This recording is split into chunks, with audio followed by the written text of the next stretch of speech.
সর্বশেষ তথ্য রাত পোহালে আগামীকাল জাহাঙ্গীরনগর বিশ্ববিদ্যালয় কেন্দ্রীয় ছাত্র সংসদ নির্বাচন অনুষ্ঠিত হতে যাচ্ছে। মোট 25টি পদের বিপরীতে লড়াই করছেন 177 জন প্রার্থী। এছাড়া এই আগামীকাল 177 জন প্রার্থীর মধ্য থেকে 25 জন প্রার্থী বেছে নেবেন প্রায় 12,000 ভোটার। বিশ্ববিদ্যালয়ের 21টি হলে 21টি বুথ রয়েছে এবং প্রায় 224টি সেখানে ভোট কেন্দ্র 21টি ভোট কেন্দ্র রয়েছে এবং প্রায় 224টি বুথ রয়েছে বলে আমরা জানতে পেরেছি এবং 21টি ভোট কেন্দ্রে 21 জন রিটার্নিং অফিসার সেখানে যুক্ত থাকবেন এবং কাল জাহাঙ্গীরনগর বিশ্ববিদ্যালয়ের সার্বিক নিরাপত্তা নিশ্চিতের জন্য প্রায় 1200 পুলিশ মোতায়েন থাকবে বলে আমরা বিশ্ববিদ্যালয় সূত্রে জানতে পেরেছি। এছাড়া এখন পর্যন্ত বিশ্ববিদ্যালয়ের স্বাভাবিক একাডেমিক কার্যক্রম সেটি বহাল রয়েছে। শিক্ষার্থীরা ক্লাস করেছেন এবং আগামীকাল সকাল 9টা থেকে বিকাল 5টা পর্যন্ত জাহাঙ্গীরনগর বিশ্ববিদ্যালয়ের কেন্দ্রীয় ছাত্র সংসদ নির্বাচন এবং হল ছাত্র সংসদ নির্বাচনের ভোট গ্রহণ অনুষ্ঠিত হবে। ভোট গ্রহণকে কেন্দ্র করে বিশ্ববিদ্যালয় ইতোমধ্যে যে আনুষ্ঠানিকতা সম্পূর্ণ করার কথা ছিল তাদের প্রস্তুতি সম্পূর্ণ করতে পেরেছেন বলে আমরা কথা বলে জানতে পেরেছি। এছাড়া বেশ কিছু সংকট তৈরি হয়েছিল গতকাল একজন প্রার্থিতা বাতিলকে কেন্দ্র করে এবং পরে সেটি হাইকোর্টে রিট হয় এবং হাইকোর্ট সেটা তার প্রার্থিতা ফেরত সংক্রান্ত একটি স্টে অর্ডার দেয় এবং পরে সেটি চেম্বার জজ আদালতে যায় এবং তার প্রেক্ষিতে বিশ্ববিদ্যালয়ে একটি নির্বাচন কমিশনকে অবরুদ্ধ করা হয় এবং পরে সেখানে অন্যান্য বিভিন্ন প্যানেলের শিক্ষার্থীরাও সেখানে যাওয়ার পরে গতকাল আজ ভোরে সেখান থেকে নির্বাচন কমিশন অবরুদ্ধ অবস্থা থেকে মুক্ত হয় এবং আশা করা যাচ্ছে আগামীকাল সব কিছু ঠিক থাকলে কালকে জাকসু নির্বাচন অনুষ্ঠিত হতে যাচ্ছে। এবং সবচেয়ে গুরুত্বপূর্ণ যে ব্যাপারটি সেটি হলো প্রায় 33 বছর পর জাহাঙ্গীরনগর বিশ্ববিদ্যালয়ে কেন্দ্রীয় ছাত্র সংসদ নির্বাচন অনুষ্ঠিত হতে যাচ্ছে এবং এখানে যেটি আলোচনার একটি কেন্দ্রবিন্দু সেটি হলো জাহাঙ্গীরনগর বিশ্ববিদ্যালয়ের ছাত্র শিবির এখানে এই নির্বাচনে অংশগ্রহণ করছে এবং তাদের পূর্ণাঙ্গ প্যানেল কেন্দ্রীয় ছাত্র সংসদে তাদের প্রার্থিতা ঘোষণা করেছে। ইতোমধ্যে ছাত্রদল, ছাত্র শিবির এবং ছাত্র ইউনিয়নের দুটি অংশ, ছাত্র ফ্রন্টের একটি অংশ এবং প্রগতিশীল শিক্ষার্থীদের অংশ এবং স্বতন্ত্র প্যানেল থেকেও প্রার্থিতা ঘোষণা করা হয়েছে। আমরা এই মুহূর্তে আমাদের সাথে যুক্ত আছেন জাহাঙ্গীরনগর বিশ্ববিদ্যালয় সাংবাদিক সমিতির সাধারণ সম্পাদক আব্দুল্লাহ মামুন, যিনি এখানে বিশ্ববিদ্যালয়ে একটি পত্রিকার প্রতিনিধি হিসেবেও কর্মরত আছেন। আমরা তার কাছ থেকে জানতে চাইব বিশ্ববিদ্যালয়ের জাকসু নির্বাচনের সবশেষ পরিস্থিতি এবং প্রস্তুতি কতটুকু সম্পন্ন হয়েছে। মামুন, আমাদেরকে জানান। হয়েছে তারা বলছেন ইলেকশনটা হবে ওএমআর পদ্ধতিতে, যেটা আসলে স্বয়ংক্রিয়ভাবে ভোটটা গণনা করা হবে। তো প্রার্থীরা আমাদেরকে বলছেন তারা যে সংখ্যাটা করছে এটা কোনো কোডিং দিয়ে বা আগে থেকে কোনো ফল ঠিক করে রাখা যাবে কিনা, এই সংখ্যাটা তারা প্রকাশ করছেন। এর বাইরে আমরা যদি দেখি ক্যাম্পাসে গতকালও 12টা পর্যন্ত প্রচারণা শেষ সময় ছিল, কিন্তু তারপরেও অনেক সাবেক শিক্ষার্থী এবং বহিরাগত ক্যাম্পাসে আসছে। ইভেন আজকে আপনি দুপুর পর্যন্ত যদি আপনি দেখেন ক্যাম্পাসের গেটগুলোতে আসলে কাউকে তল্লাশি করে ঢোকানো হচ্ছে না। আসলে কে কীভাবে ক্যাম্পাসে প্রবেশ করছে সেদিকটাও আসলে নিরাপত্তাজনিত যে বিষয়টা ওইটা একটু ঝুঁকি এখন পর্যন্ত রয়েছে বলে আমাদেরকে প্রার্থীরা কনসার্ন জানিয়েছেন। এর বাইরে আগামীকাল ইলেকশন কমিশন থেকে বলা হয়েছে যে 1200 পুলিশ থাকবে এবং তারা বেশিরভাগই থাকবে ক্যাম্পাসের বাইরে। এখন ক্যাম্পাসের বাইরে পুলিশের আসলে ভূমিকাটা কী হবে বা ভূমিকা কীভাবে পালন করবে তার উপর ডিপেন্ড করতেছে। ইলেকশন কমিশন যদি যথাযথভাবে সেই কাজগুলো এগিয়ে নিতে পারে, দায়িত্ব পালন করতে পারে, তাহলে আমার মনে হয় নির্বাচন কমিশনের ইলেকশনটা মানে আশানুরূপভাবে হবে আর কি। আপনার কাছে যেটি জানতে চাচ্ছিলাম যে আমরা জানি যে গতকালই ডাকসু নির্বাচন, আজই ডাকসু নির্বাচনের ফলাফল প্রকাশিত হলো এবং সেখানে ছাত্র শিবির একটি বড় অংশের প্রার্থীতায় তারা জয়লাভ করেছে। সেক্ষেত্রে ডাকসু নির্বাচনের যে ফল সেটি জাহাঙ্গীরনগর বিশ্ববিদ্যালয়ের ছাত্র সংসদ নির্বাচনে কী প্রভাব ফেলতে পারে বলে আপনি মনে করছেন?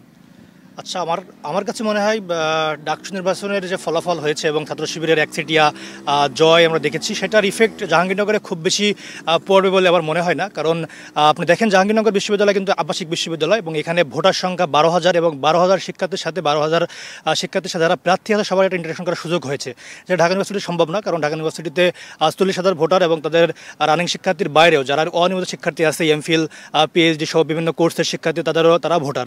তো ওই জায়গা থেকে প্রার্থীরা কিন্তু ওদেরকে রিস্ক করতে পারে না বা যোগাযোগটা হয় না। কিন্তু জাহাঙ্গীরনগরে যে আপনার 12,000 ভোটার এবং 12,000 আবাসিক শিক্ষার্থী এবং রানিং শিক্ষার্থী, ওই জায়গা থেকে ইন্টারাকশনটা বেশি হওয়ার সুযোগটা ছিল।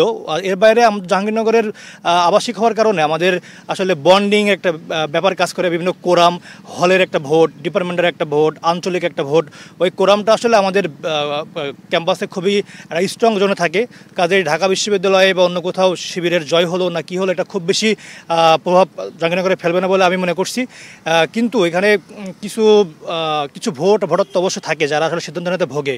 ওই সিদ্ধান্তহীনতায় যেসব ভোটাররা ছিল তাদেরকে আসলে ডাকসুর ভোট একটা প্রভাব ফেলছে বলে অনেকে আমাদেরকে জানিয়েছেন। ধন্যবাদ মামুন আপনাকে।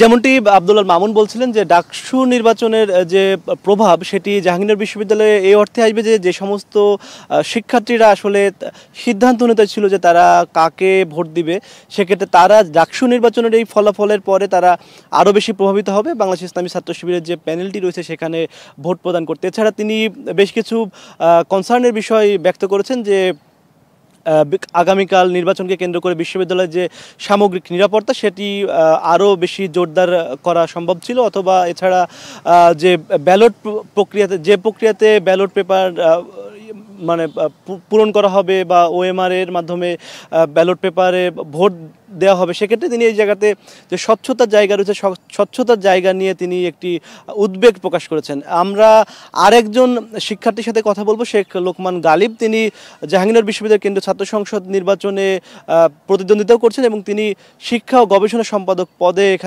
মূলত লড়ছেন এবং কালকে তিনিও একজন প্রার্থী হিসেবে জাহাঙ্গীরনগর বিশ্ববিদ্যালয় কেন্দ্রীয় ছাত্র সংসদ নির্বাচনে লড়বেন। গালিব, এখনো পর্যন্ত জাহাঙ্গীরনগর বিশ্ববিদ্যালয়ের যে কাল রাত পর্যন্ত আপনার প্রচারণায় অংশ নিতে পেরেছিলেন এবং রাত 12টায় সম্ভবত প্রচারণা শেষ সময় ছিল। কেমন ছিল আপনাদের প্রচারণা এবং কেমন সাড়া পেয়েছেন শিক্ষার্থীদের থেকে? আমার কাছে মনে হয়েছে যে বিশ্ববিদ্যালয় জীবনে অনেক কিছু দেখেছি, সেখান থেকে এটা একটা বড় উৎসবমুখর একটা ব্যাপার ছিল।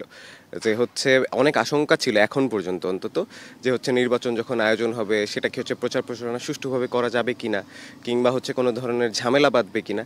সেখান থেকে ছোটোখাটো অনেক ধরনের ঘটনা ঘটেছে, কিন্তু ওরকম বড় কিছু ঘটেনি যেটা আসলে খুবই উদ্বিগ্ন করার মতো। তো সেই জায়গা থেকে আমার মনে হয় যে আমি ব্যক্তিগতভাবে ভোটারদের কাছে কাছে গিয়েছি, তাদের কাছে হচ্ছে নিজেকে তুলে ধরেছি, এবং অন্যান্য প্রার্থীরাও সবাই হচ্ছে ভোটারদের কাছে গিয়েছে এবং নিজের কথাটা তুলে ধরেছে, প্রচার প্রচারণা করেছে। গতকাল রাত 12টায় অর্থাৎ প্রচারণা ঠিক যখন শেষ হয় তখন একত্রে সবাই বটতলায় হচ্ছে আর কি অফিসিয়ালি প্রচারণা শেষ করেছে।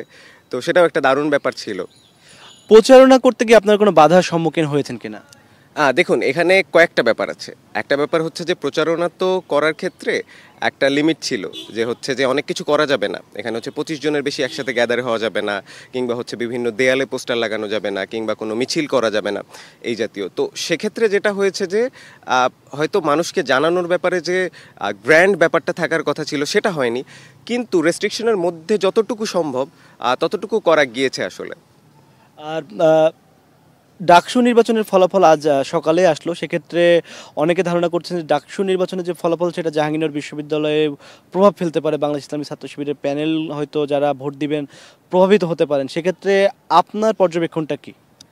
দেখুন, জাহাঙ্গীরনগর বিশ্ববিদ্যালয় একটা হচ্ছে স্বায়ত্তশাসিত বিশ্ববিদ্যালয়, আর হচ্ছে এখানে প্রার্থী যারা আছে তাদের হচ্ছে সবাই সবাইকে চেনে, এবং হচ্ছে কে কেমন, কে নির্বাচিত হলে কিভাবে কাজ করতে পারে সেটা সম্পর্কেও হচ্ছে মানুষের ধারণা আছে। বাইরের ফলাফল দিয়ে হয়তো খুব কম সংখ্যক একটা প্রভাব কাজ করতে পারে, কিন্তু পুরোপুরি যে ফলাফলে প্রভাব রাখবে এমনটা আমি বিশ্বাস করি না, এবং সেটা হওয়া উচিত না। আমার মনে হয় জাহাঙ্গীরনগর বিশ্ববিদ্যালয়ের শিক্ষার্থীরা বেশ সচেতন। তারা যখন ভোট দেবে তারা অবশ্যই প্রতিটা পদে চিন্তা করে দেখবে যে হচ্ছে কোন প্রার্থী আসলে তাদের কাছে পৌঁছেছে, কোন প্রার্থী নির্বাচিত হলে তাদের জন্য কাজ করবে, সেটা যে প্যানেলেরই হোক না কেন। ফলে হয়তো ডাকসু নির্বাচন একটা মাথায় কাজ করতে পারে ফ্যাক্টর, সেটা খুব কম স্টুডেন্টদের জন্য, কিন্তু ওভারঅল আমার মনে হয় যে হচ্ছে মানুষ, যেহেতু আমাদের প্রচারণা গতকালই শেষ, ফলে মানুষ ইতোমধ্যেই জেনে গিয়েছে যে আমাদের এখানে কারা নির্বাচন করছে, কাকে ভোট দেবে, হিসাব নিকাশ আসলে ইতোমধ্যে শেষ। ধন্যবাদ শেখ লোকমান গালিব আপনাকে আমাদেরকে আপনার পর্যবেক্ষণ জানানোর জন্য। গালিব যেমনটি বলছেন যে জাহাঙ্গীরনগর বিশ্ববিদ্যালয়ে যেহেতু ভোটার সংখ্যা ঢাকা বিশ্ববিদ্যালয়ের চেয়ে তুলনামূলক কম এবং এখানে যারা থাকে বেশিরভাগই আবাসিক শিক্ষার্থী, তারা একে অপরকে চিনেন এবং দীর্ঘদিন ধরে তাদের মধ্যে ইন্টারাকশন রয়েছে, যার কারণে যখন কোনো ভোটার কোনো প্রার্থীকে ভোট দেবেন তিনি আসলে আগে থেকেই ঠিক করে রেখেছেন কাকে ভোট দিবেন। তবে যে বিষয়টি অন্য অনেক প্রার্থীর সাথে বা এখানকার ভোটারদের সাথে আমরা কথা বলে জানতে পেরেছি, যারা সিদ্ধান্তহীনতায় ছিল তাদের ভোটগুলো ডাকসু নির্বাচনের যে ফলাফল সেটি দ্বারা প্রভাবিত হওয়ার সম্ভাবনা প্রবল। এছাড়া এখানে আরেকটি উদ্বেগের বিষয় যেটি কয়েকজন প্রার্থী জানিয়েছেন যে ছাত্রী ভোটারের সংখ্যা কিছুটা হয়তো কম হতে পারে বলে অনেকে আশঙ্কা করছেন, কেননা আগামীকাল বৃহস্পতিবার এবং তারপর শুক্র শনি 2 দিন ছুটি, যদিও আজ একাডেমিক কার্যক্রম আছে তারপরেও ছাত্রীদের উপস্থিতি কম থাকতে পারে, এটি একটি আশঙ্কার জায়গা অনেকে ব্যক্ত করেছেন। এছাড়া যেটি বলা যায় যে ফজিলাতুন্নেছা হল এবং বেগম সুফিয়া কামাল হল, এই দুটি হলে আসলে যে যতগুলো পদ ছিল তার এগেনস্টে আসলে ততগুলো প্রার্থী হয় না, যার কারণে এখানে এই হলে কোনো হল সংসদ নির্বাচন হচ্ছে না। যারা প্রার্থী আছেন সবাই বিনা প্রতিদ্বন্দ্বিতায় এখানে জয়লাভ করেছেন, এটিও একটি উদ্বেগের জায়গা। অনেকে জানিয়েছেন যে হল সংসদ নির্বাচনে নারী শিক্ষার্থীদের অংশগ্রহণ আরও বেশি অংশগ্রহণমূলক হতে পারত।